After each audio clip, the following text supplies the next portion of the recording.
Happy, we're ready to rock and roll this joint. Accelerating your business. How's that going to happen? Let's find out. Good. Shut up and sit down. The Business Bros Podcast was created for you. Learn from the business professionals who come to share their stories. Find out what's working in business, on social media, what's hot and what's not, straight from the mouths of successful entrepreneurs out there doing the real work. And now, welcome to another episode of Business. We got the fire going on. Yeah. In San Diego. Ham, take it away. A heat wave in San Diego. We're bringing the fire right here. All right, all you business pros. Before we jump into the show, just a quick reminder to please subscribe on whichever platform it is that you're listening to us on today. Give us a like, give us a follow, subscribe, and drop a review, and help other like-minded business owners find value from our awesome guests while we rise up in the podcast rankings. And if you want to be a guest on the show, I missed that last part. We will really appreciate it. And if you want to be a guest on the show, we'd love to have you on and learn from you as well. Go to www.businessbros.biz/podcast guest. Schedule your time slot. Don't forget to follow us on all our social media at Business Bros Pod. Ladies and gentlemen, we are so excited and so honored to bring another incredible guest on the Business Bros Pod. Our guest today is the preeminent advisor to CEOs who want to safeguard their businesses and their lives from unpredictability, establishing strategic partnerships that empower them to never again worry about growth. Having worked with over 1,500 CEOs across 33 countries, our guest is an expert in helping businesses expand internationally. As a world-renowned speaker and philanthropist, our guest's goal is to help over 800,000 kids in Latin America become entrepreneurs using local businesses in the next 3 years. Local resources in the next 3 years. We can't be more thrilled to hear some incredible stories from this well-traveled thought leader and humanitarian.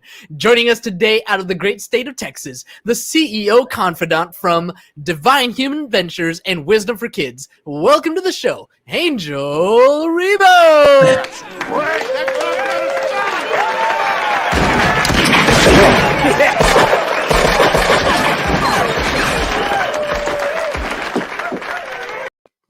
All right, Well Angel. done. Thank you so much. This has been probably one of the most amazing introductions ever in my life. Thank you so much for being who you are, guys. Thank you. Oh, well, what can I say? James prides himself on the intros. They're probably Fun. Yeah, they're fun. They're you Absolutely. know what? Everybody has a strength and everybody has a weakness. I would suck at writing your intro, but James over here, he's got fire when it comes to writing those intros. I tell you, I mean, I've been introduced a few times, and he's used actually completely different words. He's a master. He's a super eloquent guy. I can tell you that. Thank Thank you so My much. heart. You are- making my No, head really. roll. Yeah, you're a cunning linguist, Ham. You're a cunning linguist. All right. So speaking of talents, right? Speaking of strengths, speaking of weaknesses, look, anytime anybody's going to start a business, we all start off thinking, I know what it takes. I'm going to make this thing grow. I'm going to me, I. But ultimately, you need a team to make things happen. So Angel, tell me a little bit about what it takes to grow a business and what is it that you do exactly? Exactly. So basically, in a nutshell, what I do is I help both corporate CEOs and established entrepreneurs to bridge the gap globally for expansion and exposure. It means that I help them take their businesses internationally. Okay. And what it takes for someone to accelerate the growth of their businesses by going internationally, the first thing that it takes is the willingness to do it, but the resources. The resources. I've seen many times people wanting to go internationally, fully internationally, and they have not made their homework. They have not really taken into consideration what it takes to go internationally. Very often it happens to us entrepreneurs that if we have an offer online, we think, okay, so if we are super successful in the US, then going south of the border, we just translate our materials, our courses, whatever that is, and we're going to be successful. I hate to say no.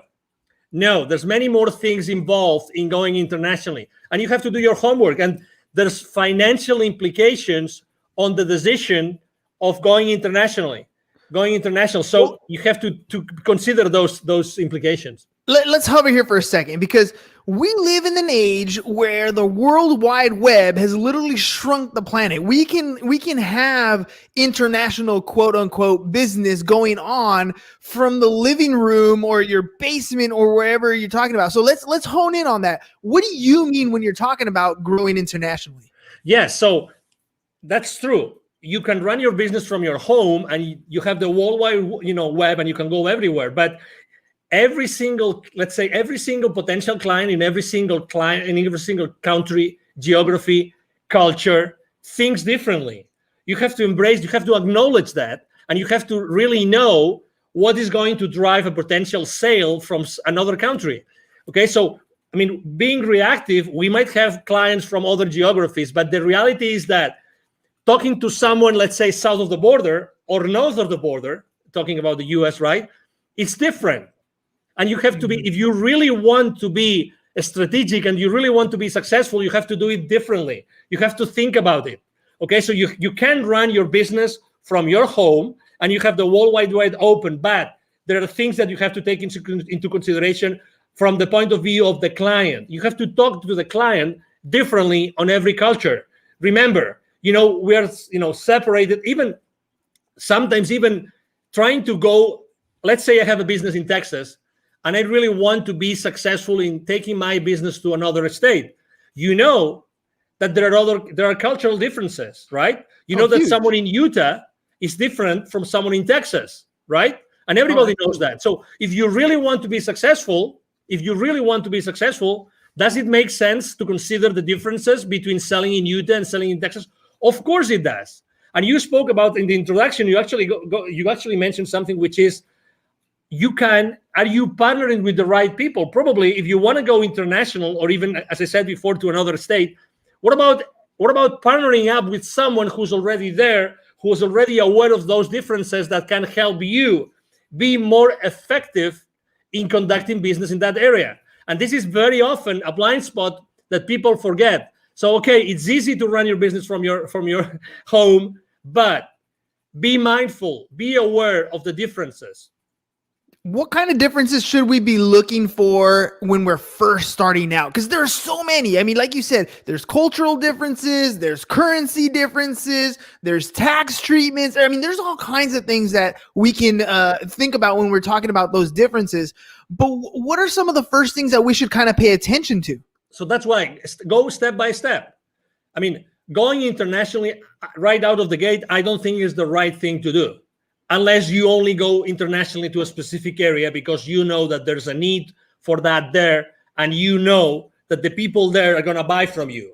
Unless that's the case, it's scaling up by accelerating the growth of your business by going international. It means that you have already had to establish your business somehow.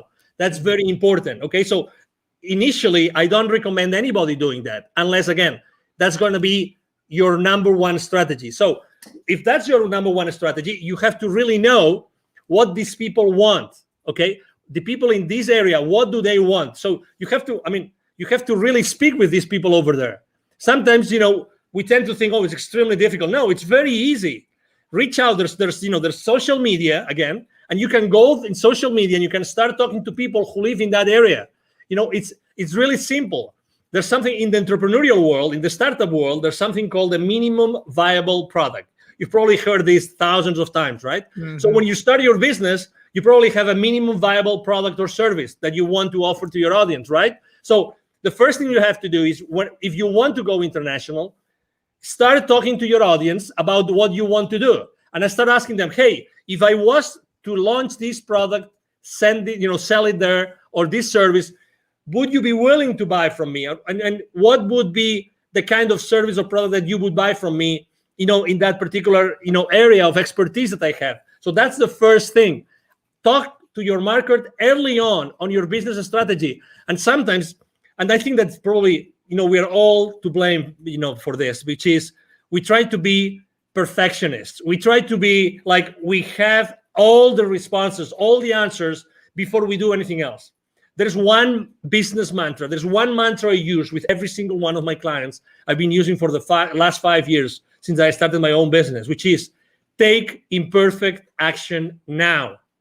take imperfect action now. Hey, don't worry about anything else. You only need yourself, and you need to start reaching out to the people in the market, in the place where you want to start selling your products or your services. That's it. Start talking to them and start making mistakes. Start making mistakes. There's no such thing as the perfect sales pitch, the perfect service, the perfect product. There's only the thing that you reach out to the potential buyers and you know what they think, and keep on making, keep on perfecting your pitch, keep on perfecting your product and your service. Really, that's the first step. Take imperfect action now. I love that. I love that because it's absolutely true. I talk about that all the time about taking action, and you have a choice. You can do it or you cannot do it. And I think the people who sit back and try to wait till it's 100% perfect are the ones who struggle. I forgot what book I read it in, but they were talking about, I think it was Mentor to Millions. And what they were saying was most successful people wait until they have about a 70% of a plan, right? After that, they put it into action because there's nothing else you can predict. At that point, you have something that's viable that'll take you in the direction that you want to go. Will it get you to the destination? Probably not. But you're moving forward and you're not stagnant and stuck in one particular situation or at worst, not taking any action, right? When I remember reading or learning about Disney, and they were opening up in China, I think it was China or Japan, I'm not sure exactly, but they were out there in the East. And when they went out there, they opened up operations right away, just like they had done in Florida, just like they had done in Disney. And they didn't take into consideration some of the cultural differences and had to restructure some things. So, acting on a plan is first and foremost. When you're talking to CEOs or different people who are ready to take that next scale, right? What's some of the fears that they have or some of those hesitations that prevent them from taking action? Well, it's always uncertainty. When you're stepping into, uncharted territories, everybody is, okay, is that going to work? How long is that going to take? There's always uncertainty. But again, there's uncertainty in everything that we do in life. So, and we still take action. So the first thing is uncertainty. And they need to know they always ask me, what are the chances that this kind of service or product is going to be successful? And I would like to share something. And this piece of information, it came from, there's the number one entrepreneurial program as far as college degree goes in the country is from a school in Massachusetts called Babson College, okay? Mm-hmm. They're very well known. You probably heard of them. Consistently, the number one entrepreneurial program, actually not only in the country, but in the world most of the time. Okay, so I was talking to the director of the accelerator, and that was 4 or 5 years ago. And she was telling me, Angel, 5 years before, so 10 years ago, it would take probably a few $100,000s for any technology, any startup to make a difference in the world. I'm talking about 5 years ago. Today, 5 years ago, only $15,000 to $20,000 was the amount of money that some startups had as a seed money to start disrupting the world. The point I'm trying to make is more and more often we see that the amount of money needed to make a difference in the world is lower and lower, is smaller and smaller. So what's the difference? The difference is that today there's so much technology out there that we can scale up any service or any product in the market like fast, like really, really, really fast. So again, going back to the same thing, take imperfect action now. You really don't need so much time or so much money. What you need to do is to make sure that you start proof testing your value proposition, your product or your service in the market as soon as possible. So you can start burning, those early stages, and you can start, perfecting your product and your service. And you realize that, and you eventually see, you see the future with a level of uncertainty which is much higher. Again, to your question, it's uncertainty, but how do we lower the level of uncertainty? It's just by taking action, by start connecting with the market and start exposing our value position in the market. You have a ton of energy, and I love that because Thank you. when people come on the show, it's not always as exciting when the other person doesn't have energy, but that you. fuel comes from somewhere, right? Yeah. Why did you get into this particular space? I mean, it sounds like Thank you're you. ready to take on business and scale things at your own rate, and yet you took Thank a you. different approach. Why that approach? Why what you're doing? Why is it what you're doing gives you so much energy? Well, probably because, well, number one, I would say first of all, because of my father, probably because my father is a super positive guy. I mean, back in Spain, he's right now 80 years old. He's going to be 81 this year, alive and kicking. He's still working on business. He's always been like that model for me, like always super positive. He's made a lot of he's set up and grown a lot of businesses, both nationally and internationally. He's made a lot of mistakes, but you know what? He was always in that mood, always.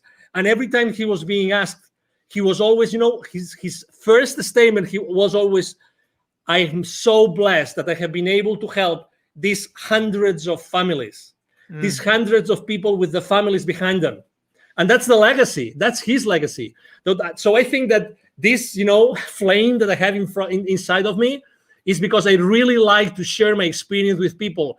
And I was born to do this. I was born to, originally, both my mom and my dad come from very humble origins, really humble origins. Still my family has a ranch in the north of Spain. That's where we come from, the Ribo family, but that doesn't mean that I couldn't do many other things. So I always had this flame inside of me of leaving a legacy, of teaching others. I love teaching. I love training. I love sharing my experiences. That's why I'm so involved with the local community here in Dallas. I'm invited to, the startup weeks, startup weekends. I'm invited to be jury sometimes. I'm very involved with business incubators and accelerators here, just because I like to share. I like to share, and it's a decision.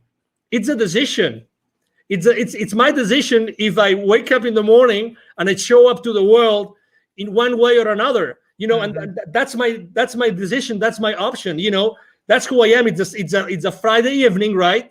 I have had so many calls this week. I have talked to so many people. I've had so many face-to-face meetings. But you know what? I am loving this interview, and I could be, and right now, if you told me, hey, Angel, you have to mentor, 20 people in a coaching call within 30 minutes, I'm going to do it. I'm not going to lie to the audience. How long ago did you offer me to be on your show? True. It was yesterday evening. So Less than 24 hours. Less than 24 hours. And I was super excited. I said, yes. You know why? Because I always say, why not?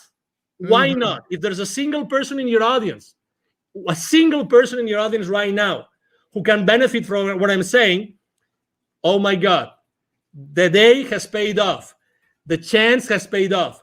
The possibility that you guys have offered me has paid off.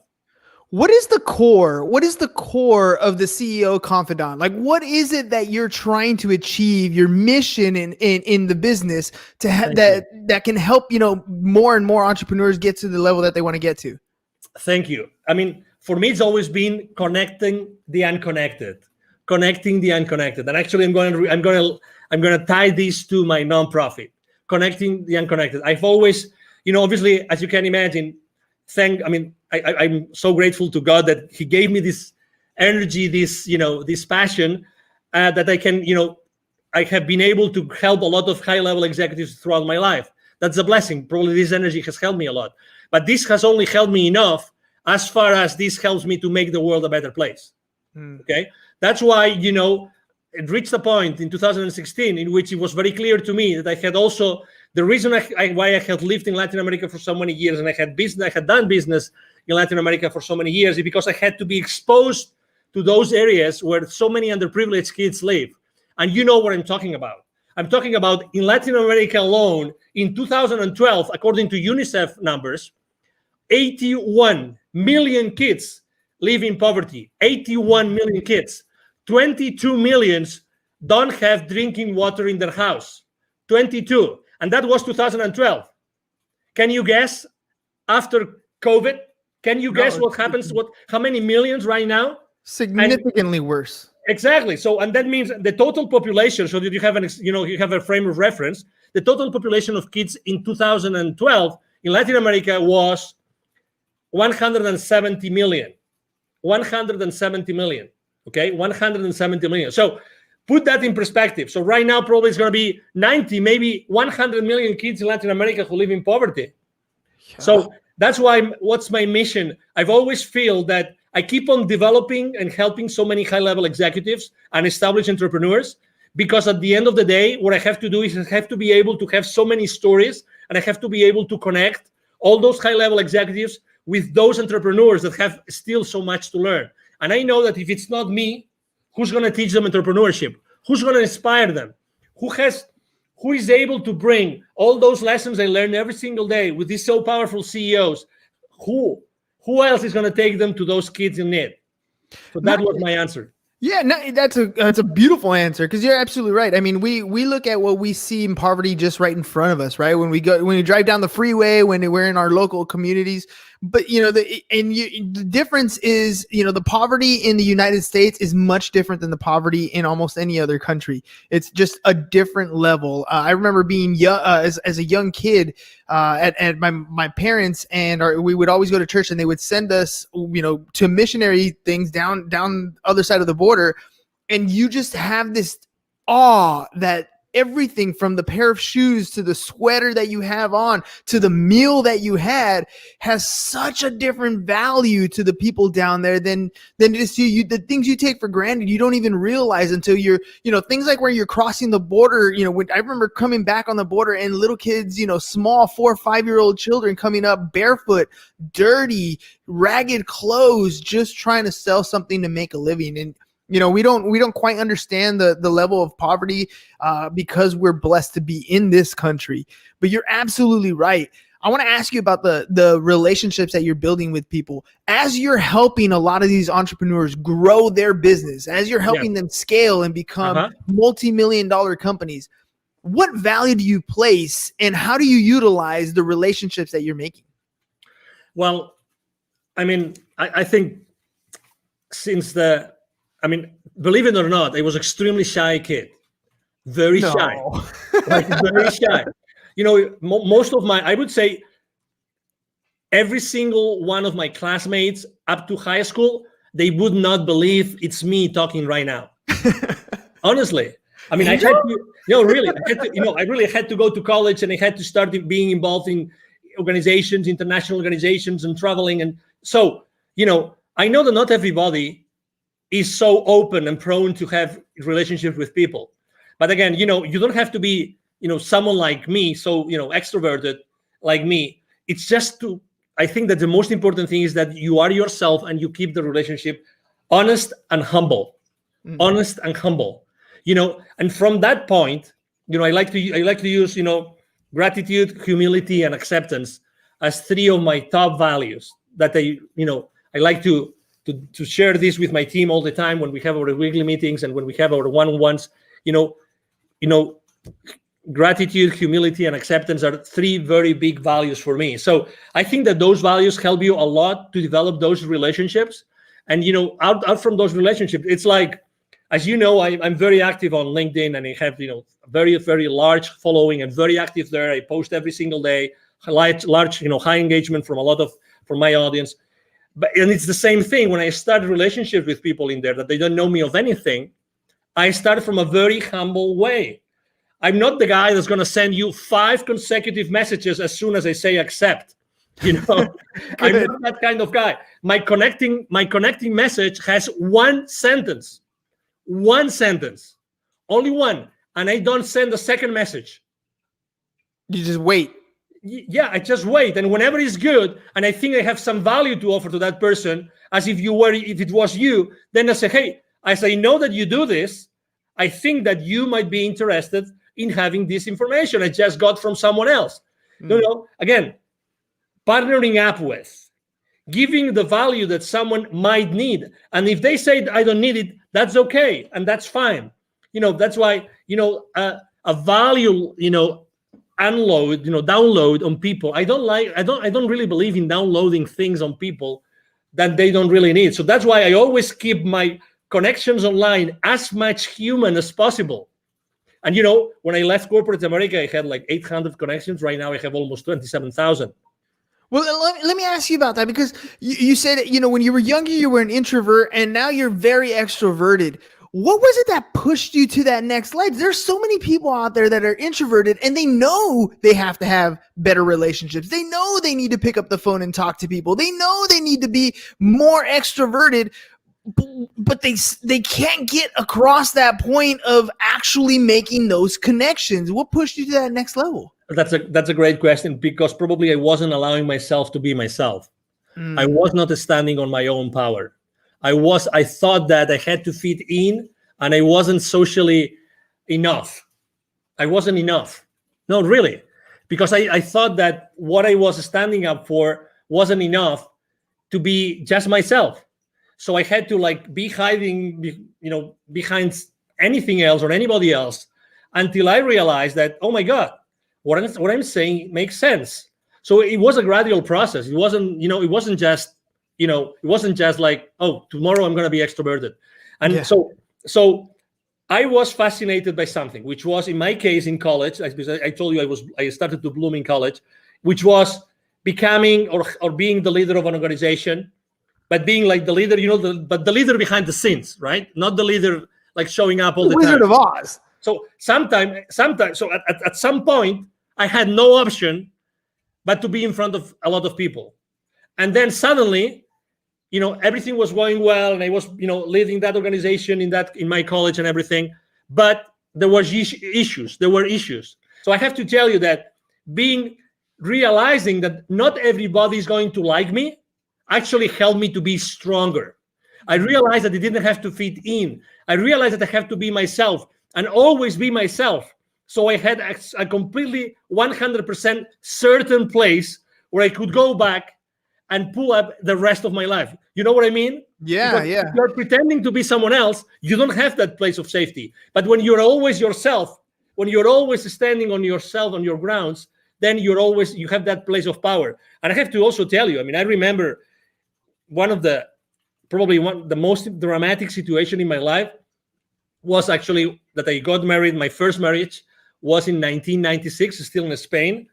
And I unfortunately didn't work out, and I only was married for 5 months. Oh. And I'm not gonna disclose the circumstances, but let's say it was like being backstabbed, like big time.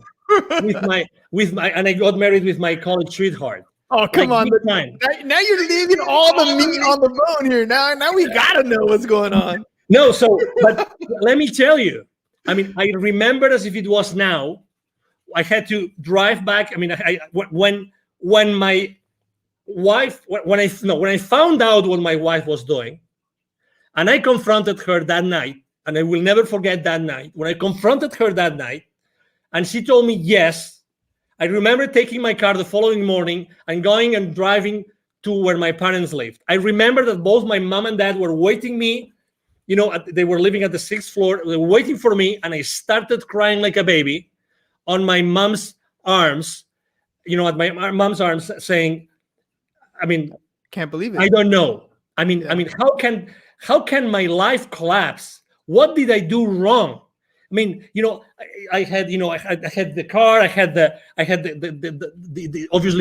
we had an apartment together. We had all those projects together, the perfect job. We had this beautiful house in the mountains to go to ski. Everything was perfect. But suddenly, boom, so you thought. Boom, and not even 1 year, like 5 months, 6 months. I felt betrayed. You name it. I tried to save my marriage, and I immediately said, okay, let's go to a counselor. But unfortunately, the other party wasn't there. So I said, okay. So the rest of my life starts here today. Yes. And then, you know what? 1 year and a half later, I had already left Spain for good. And I have not been back to Spain, but to visit my family. Again, it's the realization of I have to be me. And I am strong because I don't have to fit in with anybody else. I have to be myself. And that's my foundation. That's my essence. And I will build up the rest of my life because of that. Had I not taken that decision, we would have never had this conversation, you and I, today. You know that I want to say I love that story, but I kind of, it's not quite the right thing to say. But the fact that you accepted it at the end, right? The heartbreak, the pain, the agony, what you're going through, those are feelings that you're going to have. But at some point, no matter what happens in your life, good, bad, or indifferent, you have to accept that tomorrow the sun's going to rise. Tomorrow is another day. And every day you have that choice to make something happen. You can dwell in it. You can live in it. You can wallow in sorrow and feel sorry for yourself for as long as you can. But every day that happens is another day that you're not fulfilling whatever dream is that you want to achieve. You're hurting yourself by allowing yourself to live in that position for too long. Feel it, hurt it, learn from that mistake. But you need to make a choice and accept that it happened. Totally. Otherwise, you're never going to move forward. I agree. And I have to say, this counselor that, we went together, with my ex-wife at that time, it was the same counselor that said, hey, okay, so she's not coming back. Can you please help me? Can you please help me go through this path? Can you please help me? And I have to tell you, there's certainty that this counselor told me, so these are the stages you're going to go through. A, B, C, D, and E. He told me, he explained those to me, and I understood them, and I said, okay, where am I now? And he told me, no, it's a good question. It's a good question. Yeah, of course. So you are here. Okay, typically, what do you see in your practice? How long is it going to take for me to get to the final, destination of this, of this, whatever it is, right? Of this journey. He said, well, it's up to you. I've seen people here and I've seen people there, and I've seen people that will never recover from a divorce or from a separation. Okay. So I kept on going with him. I kept on having, again, I asked for help. God bless. That's something I obviously, in any facet in life, ask for help, look for help. Always. There's always going to be someone that can help you. Always. The only scarce resource in your life is time. Yes. Get over any situation, any challenge with the help of someone that's been there before. Do that. Don't hesitate. It doesn't matter. Money comes and goes. Do that. And oh my God, after 6 months of my separation, guess what? Guess who came after one of my, I just finished one of my swimming practices. I love swimming. Guess who came to say, I would like to come back together?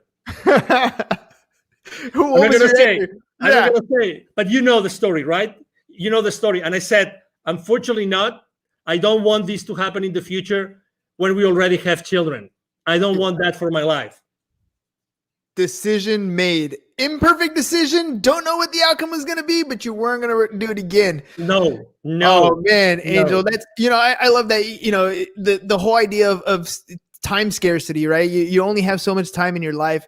And yes, ladies and gents, you're going to feel uncomfortable when you're going to make a decision. You're not going to know the outcome. It's going to be scary. It's going to feel weird, but do it anyways. Do it anyways, because there's only two types of regret that you're going to have when you're older. And one of the biggest ones, the worst ones, is when you're 98 years old and you are incapable and you're out of time to have that regret to worry about. So take the action. You might make a mistake and it's okay. There's always a way to correct, but take that action. Angel, before we head out, let our audience know if they want to work with you, how can they get a hold of you? Absolutely. The first thing is, it's very easy. Send me an email. I have a team behind me. We all work together. We will always respond to you. My email is very easy. My email address is angel@angelribo.com. I'm going to spell it for you. ANGEL@ANGELRIB as in boy O.com. That's the easiest way. If you want to know, what I do, what I stand for, you can go to LinkedIn, Angel Ribo, the CEO, Confidant. And you will see me there every single day posting. I post a lot of personal stuff because I think it's important for everybody to know, what I think is important for me. And obviously, I would like to help you. And needless to say, thank you very much, guys, for being so kind with me and allowing me to be today on your show. Hey, man, thank you for coming on last minute. Thank you for sharing, being vulnerable. I honestly believe that some of these stories that we have in our life, some of the worst stories in our life, make the greatest connections with people. So thank you very much for sharing some of your worst times with us. I connected with you. I'm sure there's a lot of our listeners that connected with the same type of story. Thank you. All right, ladies and gents, it is Friday, but we'll be back because Monday's going to come right around the corner. So that's all we got for you guys today. Have a great and safe weekend. Peace. And we're out. Thank you for listening to the Business Bros Podcast. Are you looking to get more clients or to increase your income? Hernan, the business bro, can help you generate referrals through the power of podcasting. And James, the insurance bro with Pipeline Insurance, can help you effectively add insurance to your existing business. If you are ready to create wealth today and generational wealth for tomorrow, email businessbros@csfirst.com to schedule a free consultation or join the Business Bros Network, www.businessbros.biz.